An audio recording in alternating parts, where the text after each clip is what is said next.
Hello students, welcome to LGI online classes. This is Deepti. फिर आ गई आपके सामने इंटरेस्टिंग टॉपिक के साथ। तो टॉपिक है थर्ड है हमारा।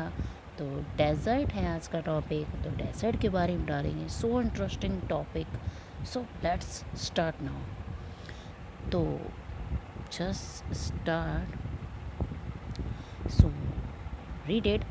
Animals like camel and thorny plants like cactus live in dry condition in the desert.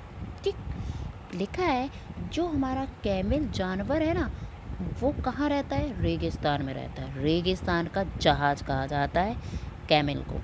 वहाँ के जो पौधे होते हैं वो कटीले होते हैं। कैसे होते हैं? कटीले होते हैं। जैसे जस्ट लाइक अ कैक्टस। कैक्टस देखा है आपने? ऐसे करके बना होता है कैक्टस। कांटे होते हैं उसमें, बहुत सारे कांटे। Just like this cactus. ठीक है, थ्रोडी प्लांट होते हैं। Cactus live in the dry condition. मतलब वो कैक्टस का पौधा है, उसे हरियाली की, पानी की ज़रूरत नहीं होती है। वो ड्राई एरिया मतलब सूखे स्थान पर भी आराम से उग सकता है। नेक्स्ट पॉइंट, पहला पॉइंट लिखा है हमारा। पहला पॉइंट जस्ट लाइक दिस।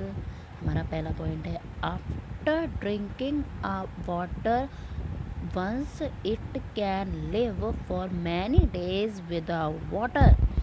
एक ऊँट बिना पानी पिए हुए काफ़ी दिनों तक जिंदा रह सकता है। कितने दिनों तक? काफ़ी दिनों तक जिंदा रह सकता है। सेकंड पॉइंट, एक कैमल डज नॉट स्वीट। उस कैमल मतलब ऊँट के पसीना नहीं निकलता है। क्या नहीं निकलता है? पसीना नहीं निकलता है। नेक्स्ट पॉइंट लिखा है हमारा if fat store in its hump act as a food reserve. मतलब कहने का है, ऊँट, चित्र दिख रहा है आपको? देखिए, जूम करके आप चित्र को एकदम करिए। जूम करेंगे तो आपको हम्प ऊपर कुबड़ दिख रहा होगा। हम्प मीन्स होता है कुबड़, जैसे जिसे कुब्बड़ भी कहते हैं। ठीक है, बीच में पीठ में कुबड़ निकला होता है ऊँट के। तो ये क्या करता है, जो खाना खाता है, जो खाना खाता है वो इस कुबड़ में स्टोर कर लेता है। क्या कर लेता है? स्टोर कर लेता है। क्या स्टोर करता है? भोजन स्टोर कर लेता है अपने कुबड़ में। ठीक है, तो नेक्स्ट देखिए, आप इसको चित्र को जूम करेंगे तो इसकी आंखें देखिए। इसकी जो आंखें होती हैं, इसकी जो आंखें वो उसकी आई लैसेस लॉन्ग लॉन्ग होती है, बड़ी आंखें होती हैं एकदम। इसके पैर लंबे होते हैं। इसके जो पैर है ना, नीचे जैसे चलते हैं, उसके जो पैर है, फीट है, पैर, उसके पैर गद्दीदार होते हैं, जो हॉट गर्म पालू में आराम से चल सकते हैं। इनको किसी प्रकार की कोई समस्या नहीं आती है। तो नेक्स्ट टॉपिक है हमारा। पहले तो हम चाहेंगे कि आपको कैमल वाला अच्छे समझ में आए। नहीं आ जाए तो और हम बता दे रहे, कुछ पॉइंट्स और बता दे रहे। जैसे इसके पैर गद्दीदार होते, बता ही दिया। और ये अपना भोजन कहाँ स्टोर करता है? हम्प में स्टोर करता है। ठीक है, एंड इसके जो एक camel can close it's nostril. ये जो ऊँट है वो अपने नथुने को बंद कर लेता है, so that sand does not enter. इसलिए अपने नोस्ट्रिल मतलब होता है नथनों को, इसलिए बंद कर लेता है क्योंकि उसे गर्म जो रेत होती है वो घुस ना जाए और जिससे उसे सांस लेने में प्रॉब्लम ना आए, इसलिए वह अपने नथनों को बंद कर लेता है। नेक्स्ट समझ सकते हैं कि एक camel excrete small amount of urine and its dung is dry. इसकी जो पेशाब होती है वो बहुत कम मात्रा में होती है, और इसका जो डग मतलब होता है, इसको जो गोबर होता है वो सूखा होता है, क्योंकि पानी कम लेता है यार, वो कम पानी पीता है, इसलिए इसका गोबर सूखा होता है और यूरिन भी कम मात्रा में करता है। ओके, और ये पानी काफ़ी बिना पानी पिए काफ़ी समय तक रह सकता है। और इसके पैर लंबे होते हैं एंड अपर पार्ट इसका बहुत बड़ा होता है। इसकी देखो गर्दन काफ़ी बड़ी होती है, ऊंचा होता है, और ये आराम से गर्म रेत पर आराम से चल सकता है। ठीक है, तो चाहेंगे तो आपको समझ में आया हो। तो देखते हैं नेक्स्ट टॉपिक। नेक्स्ट टॉपिक है हमारा, फोर्थ पॉइंट है हमारा। फोर्थ पॉइंट है हमारा component of A habitat. Component of A habitat. हम आपको एक चीज़ और बताना चाहेंगे डेजर्ट में क्या क्या होता है, डेजर्ट में क्या क्या होता है। तो हमने अभी आपको कैक्टस बताया, तो आपके दिमाग में क्वेश्चन घूम रहा हो कैक्टस तो ठीक है, और बताएं मैडम जी।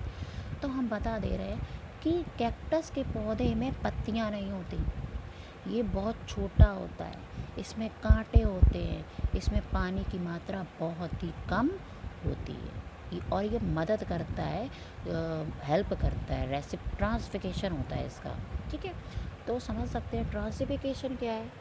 ट्रांसफिकेशन होता है loss of the water vapour through D, मतलब पत्तियों के द्वारा पानी भाप के द्वारा ऊपर चला जाता है। ठीक है, तो आगे चलते हैं, हम आगे से बता सकते हैं कि इसका तना हरा होता है और ये भोजन बनाने में मदद करता है, फोटोसिंथेसिस के द्वारा ही इसका तना भी हरा होता है।